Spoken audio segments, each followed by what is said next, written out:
ये है ईरान, दुनिया की कदीम तरीन सिविलाइजेशंस में से एक। पिछले करीबन 500 सालों से ईरान इन्हीं बॉर्डर्स के साथ दुनिया के नक्शे पर मौजूद है और शायद ही दुनिया की कोई सुपर पावर हो जिससे ईरान का टकराव ना हुआ हो, चाहे वो रोमन्स हो, अरब्स हो, मंगोल हो, तुर्क हो, रशियंस हो या फिर ब्रिटेन हो। हर एक सुपर पावर ने ईरान को फतह करने की कोशिश की है और इसकी एक बड़ी वजह तो ये थी कि ईरान दुनिया के क्रॉस रोड पर है। यही वो एक कंट्री है जो यूरोप, अफ्रीका और एशिया तीनों कॉन्टिनेंट्स को आपस में कनेक्ट करता है। आज का ईरान 7 कंट्रीज के साथ बॉर्डर शेयर करता है। ईस्टर्न साइड पर पाकिस्तान, अफगानिस्तान और तुर्कमानिस्तान के साथ और वेस्टर्न साइड पर इराक, तुर्की, आर्मेनिया और अजरबैजान के साथ। इसके अलावा ईरान को 3 समुद्रों की भी एक्सेस है। इसके नॉर्थ में कैस्पियन सी है और साउथ में पर्शियन गल्फ और गल्फ ऑफ ओमान। ईरान की सदर्न साइड पर ही दुनिया का सबसे इम्पोर्टेंट और खतरनाक पॉइंट भी है जिसे स्ट्रेट ऑफ हॉर्मुज कहते हैं। पूरी दुनिया की 20% ऑयल और गैस की सप्लाई इसी पॉइंट से गुजर कर आती है। स्ट्रेट ऑफ हॉर्मुज के पास ये 7 आइलैंड्स भी 1970 से ईरान के कंट्रोल में है। हालांकि इससे पहले इन पर यूएई का कंट्रोल था। इसी तरह इधर कैस्पियन सी में भी ये आशूरा डे आइलैंड ईरान के कंट्रोल में है। पिछले 40 सालों से ईरान वेस्टर्न वर्ल्ड के लिए एक सरदर्द बना हुआ है। लेकिन आखिर ऐसी क्या वजह है कि इतनी पावरफुल आर्मीज और इकोनॉमीज होने के बावजूद अभी तक कोई भी वेस्टर्न कंट्री ईरान पर अटैक करके उस पर कब्जा नहीं कर सकी। सब कंट्रीज जानते हैं कि ईरान पर डायरेक्ट अटैक करना बहुत ज्यादा बैकफायर कर सकता है। ईरान को अनकॉन्करेबल बनाने में बहुत सी और रीजंस के साथ साथ उसकी ज्योग्राफी का भी बहुत बड़ा रोल है। सच यह है कि आज की वीडियो में हम देखेंगे कि ईरान की हिस्ट्री, उसकी ज्योग्राफी और उसकी प्रॉक्सी वॉर्स ने उसे इतना पावरफुल कैसे बना दिया है।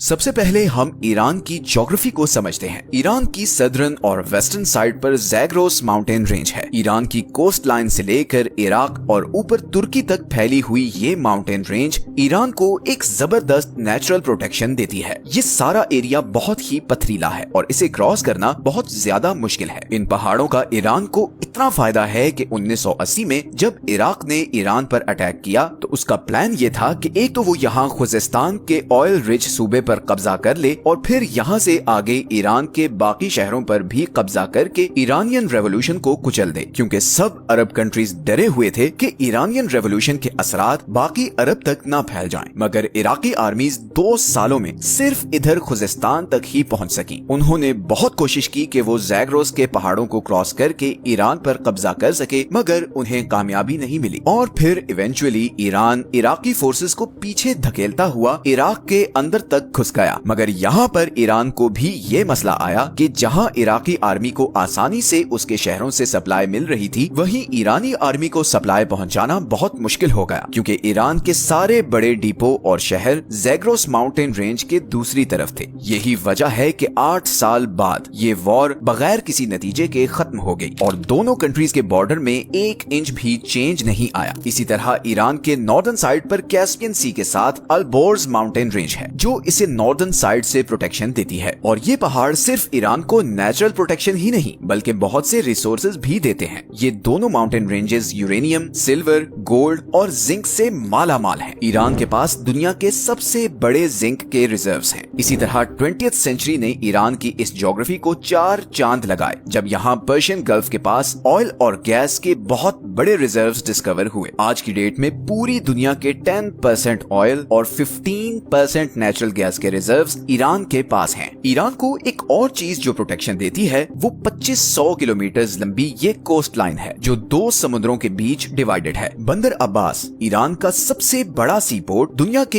एक बहुत बड़े choke point strait of Hormuz से सिर्फ 70 किलोमीटर दूर है और यही पॉइंट आज ईरान का सबसे बड़ा जियोपॉलिटिकल लेवरेज भी है। अगर ईरान अपनी नेवी के जरिए ये पॉइंट ब्लॉक कर दे तो पूरी दुनिया की इकोनॉमी कोलैप्स कर जाएगी, क्योंकि दुनिया की 15% एनर्जी सप्लाई यहाँ से गुजर कर एशिया और यूरोप को जाती है। अब अगर फर्ज करें कि कोई ये कोस्ट लाइन और ये 2 माउंटेन रेंजेस क्रॉस करके ईरान के अंदर आ भी जाए तो यहाँ पर दूसरा सबसे बड़ा बैरियर ये दश्ते लूत और कविर रेगिस्तान है। लूत डेजर्ट को the hottest place on earth कहते हैं, क्योंकि 2005 में यहाँ पर 70 डिग्री टेम्परेचर रिकॉर्ड किया गया था। इस टफ और एबनॉर्मल ज्योग्राफी की वजह से ही ईरान को कॉन्कर करना ऑलमोस्ट इम्पॉसिबल रहा है। लेकिन आज की डेट में जो दूसरी चीज ईरान को इतना पावरफुल बनाती है वो है उसकी जियोपॉलिटिकल स्ट्रेटजी। सबसे पहले अगर हम ईरान के डेमोग्राफिक्स को देखें तो इसकी पॉपुलेशन तकरीबन 9 करोड़ है, जिसमें 95% शिया मुस्लिम हैं। ईरान में 62% लोग पर्शियन हैं, 16% आज़ेरी, 10% कुर्द और बाकी 12% बलोच, लूर, अरब और तुर्किक हैं। अब 1979 की शिया रेवोल्यूशन से पहले ईरान एक लिबरल कंट्री था और इस खित्ते में अमेरिका का एक बहुत स्ट्रॉन्ग एलाय भी था। इवन उस जमाने में अमेरिका ईरान को मिलिट्री जेट्स तक सप्लाई किया करता था। लेकिन फिर इमाम खोमेनी के आने के बाद यहाँ के सारे डायनामिक्स चेंज हो गए। आपको ये जानकर हैरत होगी कि 1979 से पहले ईरान और इसराइल के आपस में बहुत अच्छे रिलेशंस थे। इनफैक्ट ईरान 1948 में इसराइल को एक्सेप्ट करने वाला दूसरा सबसे बड़ा मुस्लिम मेजॉरिटी कंट्री था। लेकिन इमाम खोमेनी ने आते ही पैलेस्टीनियंस की सपोर्ट में आवाज उठाई और ऐलान किया कि अब से इसराइल ईरान का नंबर 1 एनिमी है। तेहरान ने इसराइल के साथ सारे डिप्लोमेटिक टाइज खत्म कर दिए। इसराइल जाने वाली सारी फ्लाइट्स कैंसिल कर दी गईं और तेहरान में मौजूद इसराइली एम्बेसी को पैलेस्टीनियन एम्बेसी में कन्वर्ट कर दिया गया। इसका सबसे पहला नतीजा तो ये हुआ कि इसराइल के साथ साथ ईरान के अमेरिका के साथ भी ताल्लुकात खराब होना शुरू हो गए। लेकिन ताल्लुकात की ये खराबी सिर्फ इसराइल और अमेरिका तक ही नहीं रही, बल्कि ईरान के गिर्द मौजूद सारी अरब स्टेट्स भी शिया रेवोल्यूशन के बाद अलर्ट हो चुकी थी। वो सब इस बात से खौफजदा थे कि कहीं ईरान की आइडियोलॉजी इधर अरब स्टेट्स तक ना पहुंच जाए और इसके नतीजे में उनकी किंगडम्स को अच्छा खासा नुकसान पहुंच सकता है। बिकॉज इन सब अरब स्टेट्स में बादशाहत थी। 1980 में इन्हीं सब अरब स्टेट्स ने मिलकर सद्दाम हुसैन को ईरान पर अटैक करने के लिए बैक किया था। यहीं पर ईरान को भी समझ आ गई कि अगर उसने सरवाइव करना है तो उसे अपनी आइडियोलॉजी को बाहर दूसरे कंट्रीज तक पहुंचाना होगा, क्योंकि उसके और उसके सबसे बड़े दुश्मन इसराइल के बीच ये सारे अरब कंट्रीज हैं जो उसके सख्त खिलाफ हैं। इसीलिए उसे कुछ ऐसा करना होगा कि इसराइल से दूर होने के बावजूद वो उसको थ्रेट कर सके। और यहीं पर ईरान ने ऐसे सारे ग्रुप्स को सपोर्ट करना शुरू किया जो एंटी इसराइल या एंटी ज़ायनिस्ट्स थे, जैसे कि पैलेस्टाइन में हमास, लेबनान में हिजबुल्लाह, सीरिया में फातिमियून ब्रिगेड, इराक में अल बदर और यमन में हौसी। इस सारे नेटवर्क को द एक्सिस ऑफ रेजिस्टेंस कहा जाता है और इसी नेटवर्क के जरिए ईरान इसराइल और इवन अरब कंट्रीज पर भी प्रेशर रखता है कि वो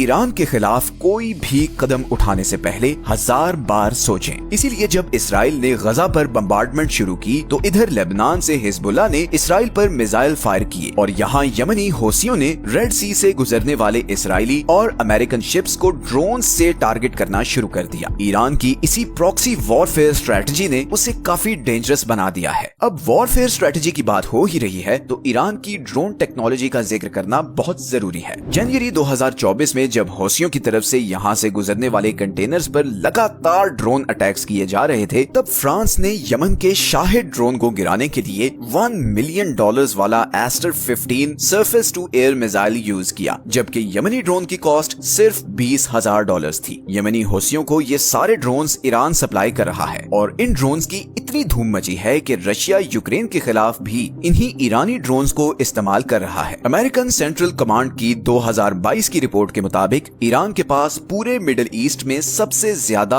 और मॉडर्न बैलिस्टिक मिसाइल हैं। ईरान के सारे मिसाइल्स 2000 किलोमीटर तक अपने टारगेट को हिट कर सकते हैं। तो इन अ नटशेल अगर हम ईरान की ज्योग्राफी, उसकी प्रॉक्सी स्ट्रेटजी और ड्रोन टेक्नोलॉजी को देखें तो इसके बावजूद कि ईरान पर वेस्टर्न दुनिया की सैंक्शंस हैं और उसकी इकोनॉमी ऑफिशियल ग्राउंड्स पर बहुत छोटी है, ईरान एक ऐसे कंट्री के तौर पर सामने आता है जिसके पोटेंशियल के बारे में बहुत सी अनसर्टेनिटीज हैं, चाहे वो उसका न्यूक्लियर प्रोग्राम हो, प्रॉक्सी नेटवर्क्स की फंडिंग हो या मिसाइल टेक्नोलॉजी। ईरान के बारे में बहुत से ग्रे एरियाज हैं जिनकी वजह से वेस्टर्न कंट्रीज उस पर डायरेक्ट अटैक करने से कतराते हैं। अगर हम सिर्फ यही एक पॉइंट को देखें कि दुनिया के 2 choke points strait of Hormuz और बाब अल मंदेब ईरान की टारगेट रेंज में हैं, तो यही चीज उसे बहुत पावरफुल लेवरेज दे देती है। और अब तो रशिया और चाइना भी अनऑफिशियली ईरान को बैक कर रहे हैं। अभी हाल ही में जब हमास के लीडर इस्माइल हुनिये को ईरान में असैसिनेट किया गया तो बहुत सी ऐसी अनकन्फर्म रिपोर्ट्स भी सामने आई कि रशियन इंटेलिजेंस और मिलिट्री जनरल्स ईरानी ऑफिशियल से मिले हैं और उन्हें यकीन दिलाया है कि अगर वो इसराइल के खिलाफ रिटेलिएट करते हैं तो वो ईरान का भरपूर साथ देंगे। फिलहाल तो इस्माइल हुनिये के कत्ल के बाद ईरान की इंटरनल सिक्योरिटी पर बहुत से सवालात उठ रहे हैं और बज़ाहिर बज़ाहिर ऐसा लग रहा है जैसे इंटरनली कुछ गड़बड़ भी है। ईरान इस पर कब और कैसे रिटेलिएट करेगा और क्या ईरान इसराइल और अमेरिका का जवाबी वार सहने की सलाहियत रखता है, ये तो आने वाला वक्त ही बताएगा। ये हैं वो सारे सोर्सेज जहां से हमने इस वीडियो के लिए कंसल्ट किया है। मिलते हैं नेक्स्ट वीडियो में एक और इंटरेस्टिंग टॉपिक के साथ। अपना ख्याल रखें। अल्लाह हाफिज।